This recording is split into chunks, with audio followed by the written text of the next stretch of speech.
Your great-grandfather fought in a war and survived. Yet the cost still falls upon you. Not as a figure of speech, but quite literally. You access your bank account, and funds are disbursed to cover ammunition fired before your parents were even born. This is not a hypothetical scenario. It's a documented reality. In Berlin, in the year 2010, a government official authorized a payment of 69.9 million for the First World War, a conflict that had concluded 92 years prior. It was a war his own great-grandfather had participated in. 3 generations bore the financial burden, from the soldiers of 1918 to their great-grandchildren in 2010. And in the interim, this obligation did more than just drain finances. It twice crippled the German economy, decimated the middle class, facilitated the ascent of Adolf Hitler, and ultimately ignited the Second World War. One debt impossible to discharge, spanning 92 years and claiming 70 million lives. 70 million. And a similar system is in effect today. Student loans that extend over 30 years. National debts that your children will inherit. International monetary fund programs that devastate entire nations. Let me illustrate precisely how insurmountable debt can dismantle countries and why this cycle is repeating itself. On the 3rd day of October 2010 in Berlin, Germany, within a nondescript office building in the city's financial hub, a clerk from the German Ministry of Finance sat before a computer. Displayed on the monitor was a payment authorization. The sum was 69.9 million, destined for various international bondholders, primarily in France, Great Britain, and the United States. The clerk initiated the transfer with a click. The transaction processed, and the payment was finalized. This was not a loan repayment, nor was it interest on bonds. This represented the final installment of a debt incurred 92 years earlier. It was Germany's last payment for the reparations stemming from the First World War, a conflict that had ceased on the 11th day of November, 1918. This final payment was made on the 3rd of October, 2010. When this debt was initially imposed in 1919, the youngest combatants in the Great War would have been 18 years of age. In 2010, those individuals would have been 109 years old. However, they were not the ones directly settling this debt. Their children paid, and their grandchildren paid.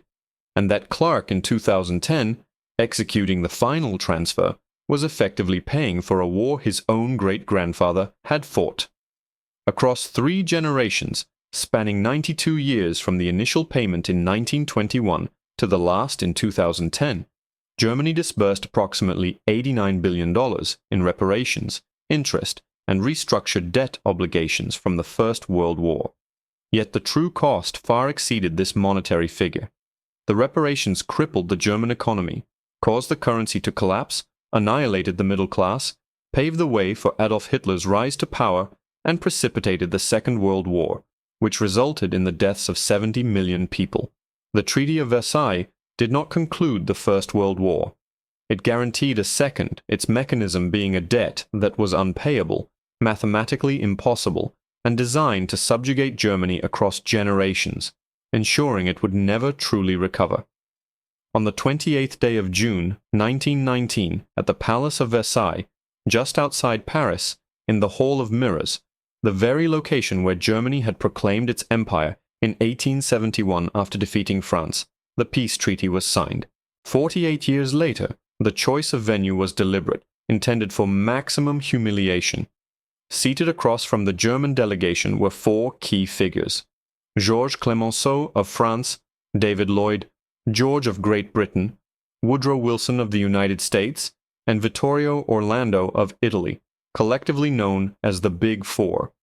They had spent 6 months negotiating the terms of the peace treaty. The Germans were not invited to participate in these negotiations. They were summoned to sign. The treaty comprised 414 pages, but 3 articles held paramount significance. Article 231, the War Guilt Clause, stipulated that Germany accepted responsibility for all losses and damages incurred during the war. This was not merely historical acknowledgement. It served as a legal basis for punitive action. If Germany was deemed the cause of the war, then Germany, consequently, had to bear the cost of the entire conflict. Article 232 mandated that Germany compensate for all damages inflicted upon the civilian populations of the Allied powers. The precise sum would be determined later by a reparations commission, but initial estimations suggested a range of 100 billion to 269 billion gold marks. For perspective, Germany's entire gross domestic product in 1913 was only 50 billion marks.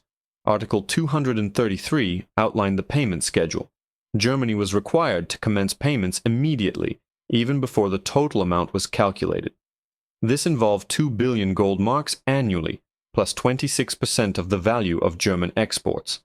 The German delegation, led by Foreign Minister Hermann Müller, received the treaty on the 7th of May, 1919. They were given a mere 15 days to either accept or reject it. A rejection would mean a resumption of hostilities by the Allies. Germany had already begun demobilizing its forces, while the Allies had not. Müller reviewed the terms and returned to Berlin. He conveyed to the cabinet, "This is not a peace treaty. It is the continuation of war by other means." Germany was facing severe famine. The British naval blockade, in effect since 1914, persisted even after the armistice. By 1919, an estimated 800,000 German civilians had perished due to starvation and disease.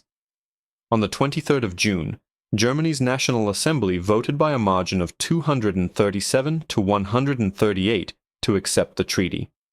On the 28th of June, 1919, precisely 5 years after the assassination of Archduke Franz Ferdinand, which had triggered the First World War, Müller and Johannes Bell affixed their signatures. Müller later reflected, "The hand that signs this treaty will wither."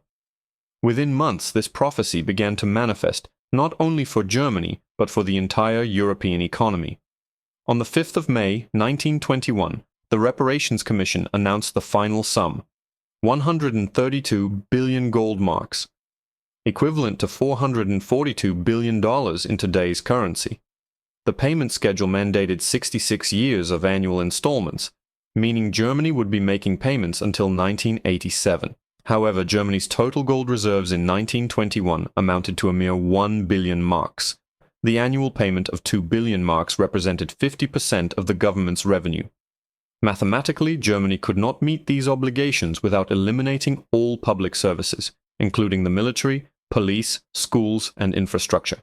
The Allied powers were aware of this. John Maynard Keynes, the British Treasury representative at Versailles, meticulously calculated these figures, and, in his 1919 book, The Economic Consequences of the Peace, warned that the reparations would bankrupt Germany, collapse the European economy, and instigate another war.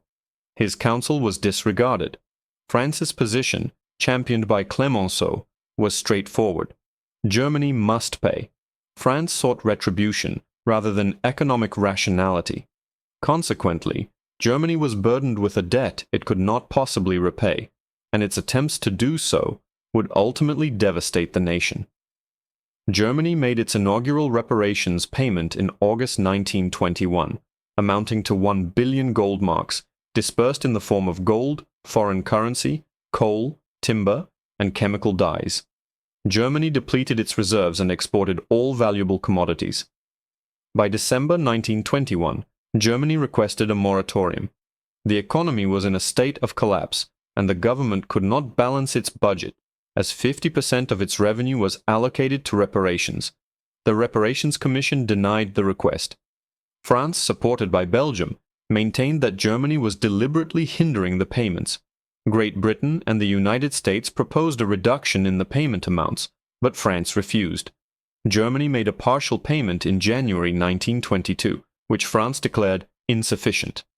On January 11, 1923, French and Belgian troops occupied the Ruhr Valley, Germany's industrial heartland, with the objective of seizing coal and steel directly as payment in kind. 40,000 French and Belgian soldiers occupied the region. In response, German workers initiated passive resistance and strikes. The German government provided financial support to these striking workers, paying their wages despite their lack of production. Where did the German government procure the funds to compensate these striking workers? They resorted to printing money. This moment marked the Weimar Republic's irreversible descent. Faced with reparations it could not afford, French occupation of its core industrial sector, and a workforce on strike, the government's sole recourse was the printing press. Observe the astonishing speed of this acceleration. In July 1922, 493 marks equaled $1. By January 1923, it was 17,972 marks per dollar. In August 1923, 4.6 million marks per dollar. By October 1923, 25.2 billion marks per dollar. And on November 15, 1923, it reached 4.2 trillion marks per dollar. This represented the most rapid hyperinflation in recorded history. The exchange rate was effectively doubling every 3.7 days at its peak. Prices fluctuated not just daily, but between morning and afternoon. Workers demanded to be paid twice a day, so they could purchase necessities before prices surged further. A loaf of bread, which cost 160 marks at the close of 1922, escalated to 200 billion marks by November 1923. The human toll was catastrophic. Anyone holding cash savings saw their wealth evaporate. A middle-class family possessing 100,000 marks in savings in 1922, a sum sufficient for 5 years of comfortable living, witnessed that fortune become worthless. By November 1923, 100,000 marks could not even purchase a postage stamp. Elderly individuals subsisting on fixed pensions faced starvation. A Leipzig University professor, holding a life insurance policy that would have paid out 10,000 marks, enough to purchase a house before the war, received his payout in 1923. It was sufficient to buy only one loaf of bread. However, those who possessed tangible assets endured. Farmers owned land and produced food. Factory owners possessed machinery and buildings. Anyone who had borrowed money in marks found their debts rendered meaningless. If you borrowed 100,000 marks in 1921 to acquire a house, by 1923 you still owed 100,000 marks, which was equivalent to 1/1000th of a loaf of bread. Your debt had effectively vanished. The hyperinflation orchestrated the most significant wealth transfer in German history, moving from the middle-class savers to asset holders and debtors. Those who had diligently saved, worked hard, and invested in government bonds lost everything.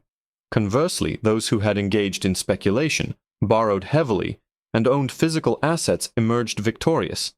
This experience engendered a psychological trauma that would profoundly shape German politics for the subsequent 2 decades. The middle class felt utterly betrayed. They had adhered to societal norms, prudently saved their money, placed their trust in the government, and were consequently ruined. And they attributed this downfall to reparations, as reparations compelled the government to print money to meet its obligations. Every mark printed to appease France devalued every mark held by German citizens. On November 15, 1923, the German government introduced a new currency, the Rentenmark. The exchange rate was established at 1 Rentenmark for 1 trillion paper marks. The hyperinflation ended abruptly, but the damage was profound. The German middle class, the bedrock of civil society, had been annihilated. Meanwhile, a struggling artist in Munich named Adolf Hitler, who had attempted a coup on November 8, 1923, was writing a book in Landsberg prison detailing how the Treaty of Versailles had devastated Germany and vowing to restore German greatness by repudiating the treaty and halting all payments. His book was titled Mein Kampf. Following the hyperinflation, Germany was incapable of making reparations payments. France occupied the Ruhr. The German economy lay in ruins. A change was imperative.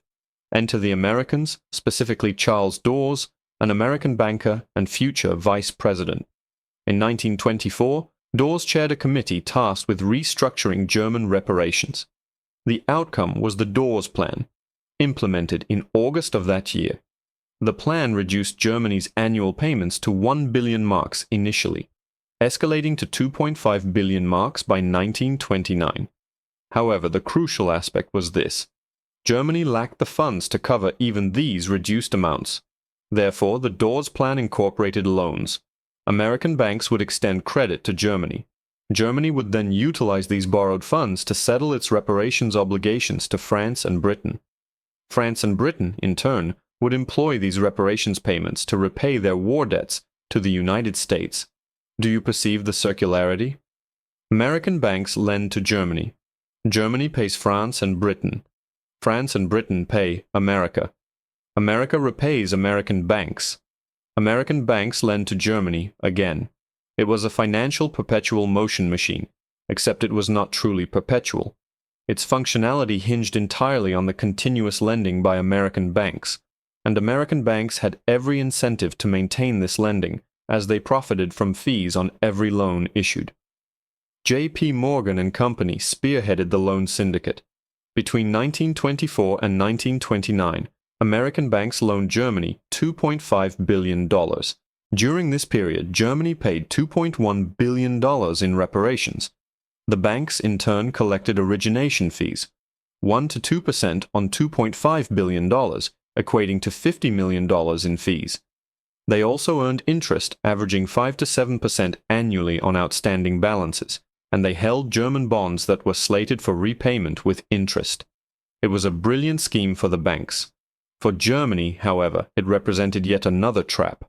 German debt was escalating at a faster pace than the nation's economic output. In 1924, Germany owed $7 billion in reparations, in addition to $2.5 billion in Dawes Plan loans. By 1929, Germany's debt had ballooned to $9 billion in reparations, plus $4.5 billion in commercial loans. The total debt was increasing, and its repayment was contingent upon the sustained lending from American banks. In 1929, another committee chaired by American banker Owen Young undertook a further restructuring.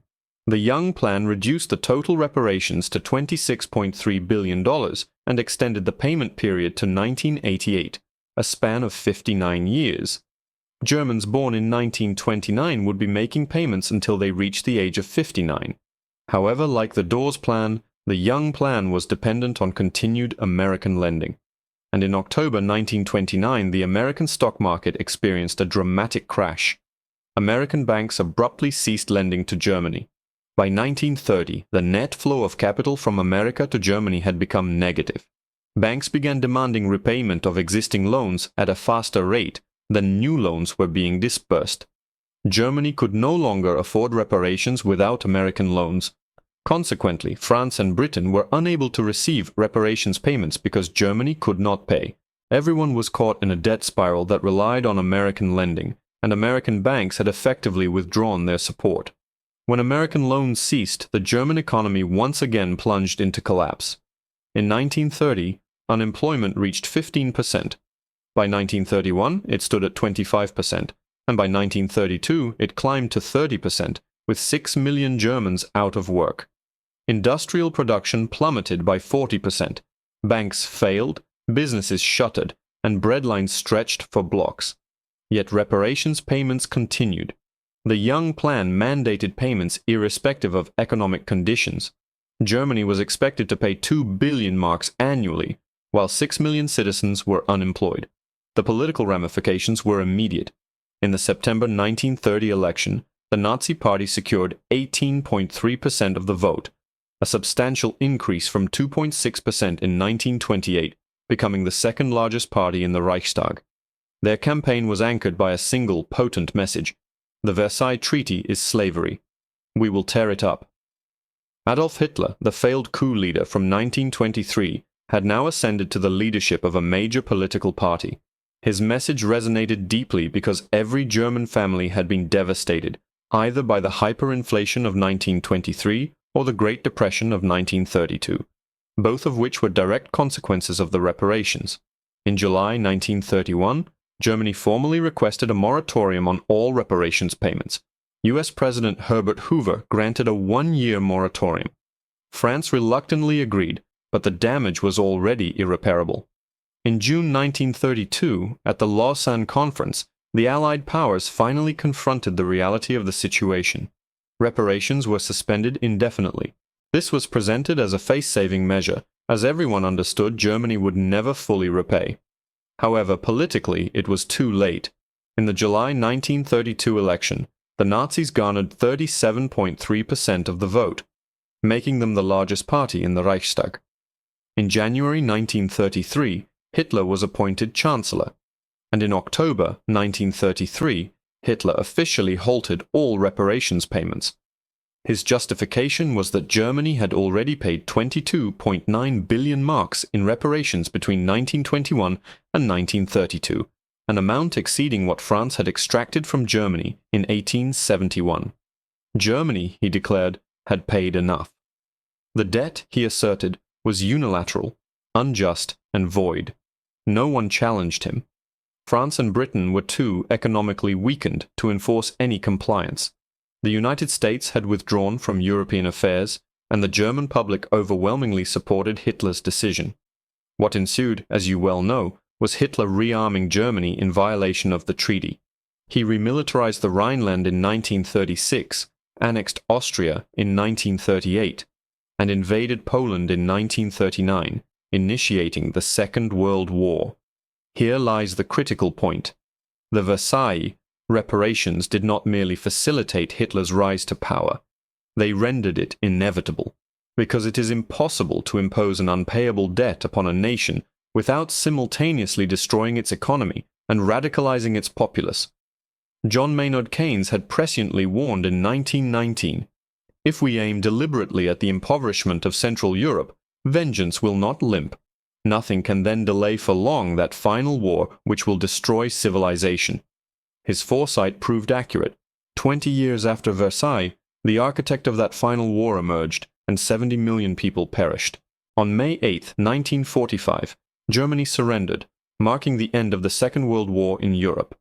Germany was in ruins, and once again it owed reparations. This time, however, the Allies had learned from the mistakes of Versailles.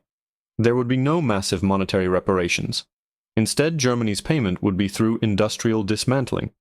The Allies proceeded to dismantle German industrial capacity, seize patents, and confiscate equipment as reparations in kind. Germany was divided. The Soviet zone became East Germany, and the Western zones formed West Germany. Yet the debt from the First World War was not forgotten. Because Germany had ceased payments in 1933, the bonds issued under the Dawes Plan and the Young Plan were in default.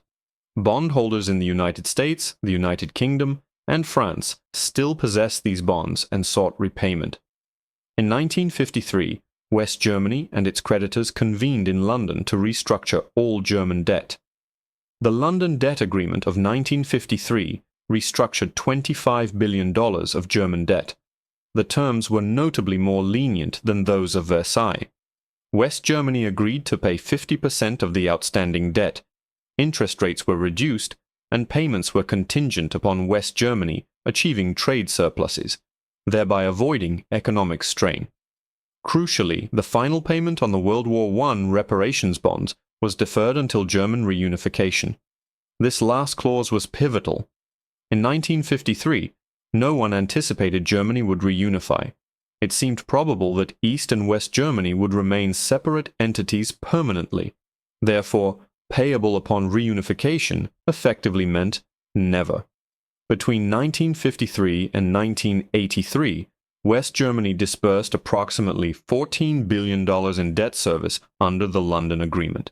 This was a manageable burden, as West Germany was experiencing its Wirtschaftswunder, its economic miracle. The Marshall Plan, a stark contrast to the punitive measures of Versailles, had successfully rebuilt German industry. By the 1960s, West Germany boasted the strongest economy in Europe. It was widely assumed that this marked the conclusion of the matter. The World War I bonds issued in the 1920s were now over 60 years old. Most of the original bondholders had passed away, and the bonds were held by financial institutions and estates. And then, unexpectedly, Germany reunified. On November 9, 1989, the Berlin Wall fell. Within a year, East and West Germany were engaged in negotiations for reunification. On October 3, 1990, Germany was officially reunified as a single nation once more. However, this reunification triggered the clause within the 1953 London Debt Agreement. Upon reunification, Germany was obligated to settle the remaining World War I reparations bonds. The outstanding principal was approximately $200 million, with an additional $70 million in accrued interest since 1953. These were bonds from the Young Plan of 1929, now 61 years old. Reunified Germany negotiated the payment terms. Instead of immediate settlement, Germany agreed to make annual payments over a period of 20 years. The final payment was scheduled for October 3, 2010, precisely 20 years after reunification. And that brings us back to where we began. October 3, 2010.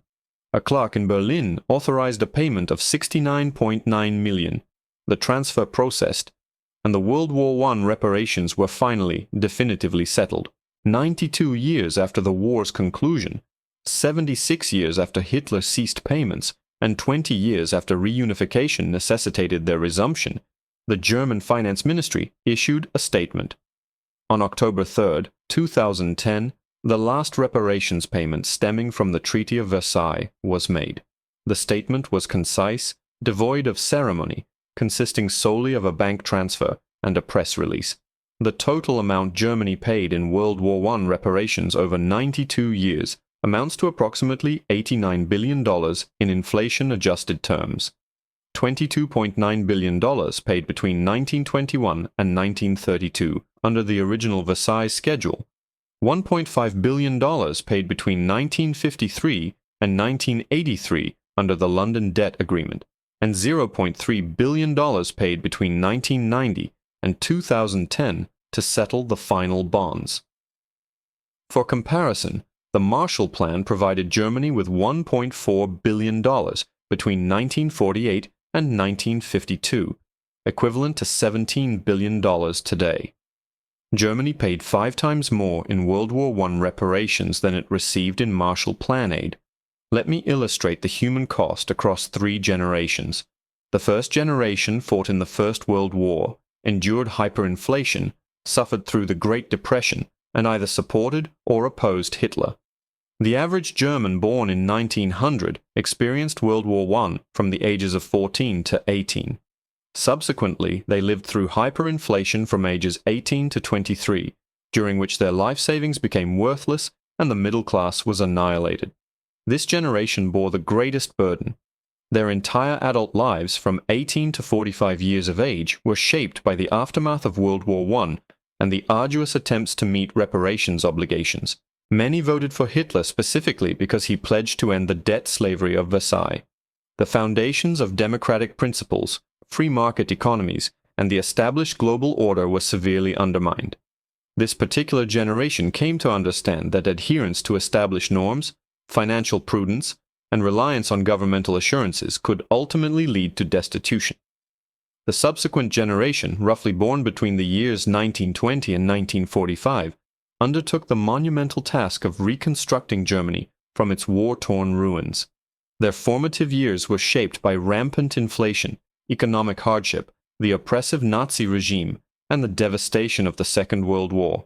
Their childhoods were irrevocably scarred by profound trauma. From their 20th to their 40th birthdays, they engaged in the arduous process of rebuilding from absolute devastation, aided by the provisions of the Marshall Plan. As the democratic institutions solidified when they reached ages 40 to 60, their most productive earning years, West Germany ascended to become the preeminent economic power in Europe.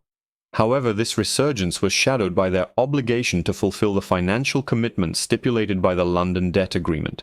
They achieved success where their predecessors had faltered. They succeeded in transforming Germany into a flourishing, democratic nation. But this achievement was accomplished while servicing debt accrued from a conflict in which they had no direct participation. The third cohort, born between 1960 and 1990, experienced their upbringing in a stable and affluent West Germany. They lived through the Cold War era, but without direct military engagement. They benefited from the most advanced educational system in Europe. During the period of their 30th to 50th years, the reunification of Germany brought immense joy, but it also entailed significant financial burdens. East Germany was integrated, and the payments related to World War I reparations were reinstituted. The final installment was disbursed in the year 2010. The administrative official who processed the concluding sum of $69.9 million was likely in his 30s or 40s. His great-grandfather had served in World War I. His grandfather had contributed to reparation payments during the 1950s and 60s. His parents had continued these payments throughout the 1970s and 80s, and he in turn made the final remittance, spanning 3 generations and 92 years, to settle a debt stemming from a conflict that had lasted only 4 years. Now, allow me to illustrate who profited from this protracted 92-year period of debt extraction. In 1924, J.P. Morgan and its associates orchestrated the establishment of the loan syndicate for the Dawes Plan. Morgan's remuneration for the initial $200 million loan amounted to $4 million.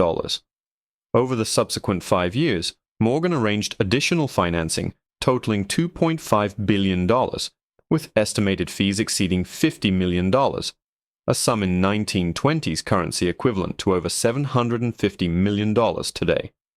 Morgan emerged as the leading American financial institution in Europe throughout the 1920s, largely due to its involvement in the German reparations business. National City Bank, now known as Citibank, Chase National Bank, presently J.P. Morgan Chase, and the First National Bank of New York, all actively participated in extending credit to Germany between 1924 and 1929. The aggregate profits derived from these German reparations loans, encompassing hundreds of millions in fees and interest, were substantial. The French Treasury was the principal recipient of these reparations. Between 1921 and 1932, France received approximately $11 billion. The British Treasury obtained approximately $8 billion. The United States Treasury directly received approximately $3 billion in reparations. Furthermore, France and Britain utilized these reparations to discharge over $10 billion in war debts owed to the United States. However, the truly significant American financial gain was not reflected in government revenue, but rather in the fees earned by private banking entities. American banks realized greater profits from their lending activities to Germany than the U.S. government collected in reparations. These loans generated fees, interest payments, and facilitated the expansion of American financial influence across Europe. Let me now demonstrate why this historical precedent holds relevance in contemporary times. The underlying dynamics are demonstrably recurring. The accumulated debt from American student loans stands at $177 trillion, impacting 43 million borrowers. The average indebtedness per student is $37,000, with an average interest rate of 57%. A student graduates at the age of 22, burdened with $37,000 in debt. They are typically enrolled in a 20-year repayment plan. At an interest rate of 6%, their monthly payments would be $266. Over the course of 20 years, their total repayment would amount to $63,840. They borrowed $37,000 and ultimately paid $63,840, with lenders extracting $26,840 in interest. However, the situation becomes more precarious. A significant portion of graduates find it challenging to afford the initial payment of $266 per month upon entering the workforce. Consequently, they opt to defer payments or enroll in income-driven repayment programs. The outstanding principal balance escalates because interest continues to accrue. This represents an identical mechanism to that of German reparations, an insurmountable debt that systematically drains wealth over extended periods. And much like the German reparations, this phenomenon is systematically eroding the economic standing of the middle class. Millennials possess 50% less wealth than baby boomers at comparable life stages.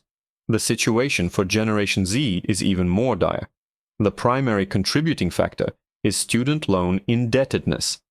And who reaps the financial benefits? The loan servicing companies such as Navient, Nelnet, Great Lakes, and Fedloan. They collectively collect $1.5 billion annually in servicing fees. The recurring pattern involves the imposition of unpayable debt, the systematic extraction of interest over decades, the depletion of borrower wealth, and the profiting of lenders. Germany endured 92 years of payments. Current student loan borrowers face an obligation of 30 to 40 years. The underlying mechanism is identical, albeit on a different scale. The International Monetary Fund has implemented structural adjustment programs in over 100 nations since 1980. The methodology employed is remarkably similar to that of German reparations. A nation encounters a financial crisis, as exemplified by Argentina, Greece, Thailand, Indonesia, Mexico, Pakistan, and numerous others. These countries require financial assistance. The IMF offers loans, but with stringent conditions attached. These conditions typically mandate reductions in government expenditure, the privatization of state-owned enterprises, the liberalization of markets for foreign investment, currency devaluation, and increases in interest rates. While these stipulations are designed to ensure a country's capacity to service its debt, they simultaneously inflict severe damage upon the domestic economy. Unemployment rates surge, living standards decline, essential public services are curtailed, and the nation becomes reliant on perpetual IMF lending to manage its debt obligations. Greece serves as a contemporary illustration. Following its debt crisis in 2010, the IMF and the European Union extended loans totaling $110 billion. In return, Greece implemented drastic austerity measures, including a 40% reduction in pension benefits, an increased retirement age, the divestment of state assets, and a 30% decrease in government payroll. During the bailout period, Greece's gross domestic product, GDP, contracted by 25%. Unemployment reached a staggering 27%, with youth unemployment soaring to 60%. The rate of suicides increased by 37%. Furthermore, Greece's national debt escalated from $300 billion in 2010 to $330 billion by the year 2024. These loans did not benefit Greece. Instead, they served to shield German and French banks, who held Greek bonds, from incurring losses. Consequently, Greece is projected to continue servicing its debt for more than 50 years. This represents the application of the Treaty of Versailles model to contemporary nations.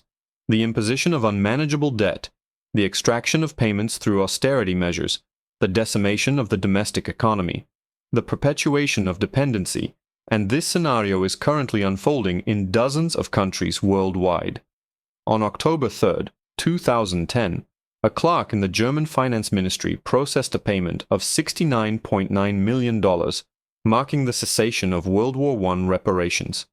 92 years, spanning 3 generations, and a total of $89 billion had been disbursed. The crucial takeaway is not specific to Germany. Rather, it pertains to the inevitable consequences of imposing unpayable debt upon any entity, be it a nation, a generation, or an individual. Such debt does not merely extract financial resources, it erodes the social fabric, fuels political radicalization, and cultivates a cycle of dependency and resentment that endures for decades. Germany's experience with the reparations stipulated by the Treaty of Versailles led to hyperinflation, which devastated the middle class. The ensuing depression resulted in unemployment rates reaching 30%. Adolf Hitler ascended to power by promising an end to this burdensome debt. The Second World War claimed 70 million lives, all as a direct consequence of the Allies imposing a debt that was deliberately designed to be uncollectible. Following World War II, the Allied powers learned a valuable lesson. The Marshall Plan provided financial assistance rather than demanding repayment. West Germany subsequently prospered as a democratic nation. The London Debt Agreement of 1953 restructured the nation's debt into a manageable sum. Germany subsequently became a steadfast ally of the United States. The overarching lesson is that unpayable debt precipitates catastrophe, whereas structured, manageable debt, coupled with aid, facilitates recovery. However, this critical lesson has been largely disregarded in the present day. Student loans ensnare 43 million Americans in unmanageable debt. The International Monetary Fund mandates austerity measures that cripple economies. National debt continues its exponential growth with no discernible plan for repayment.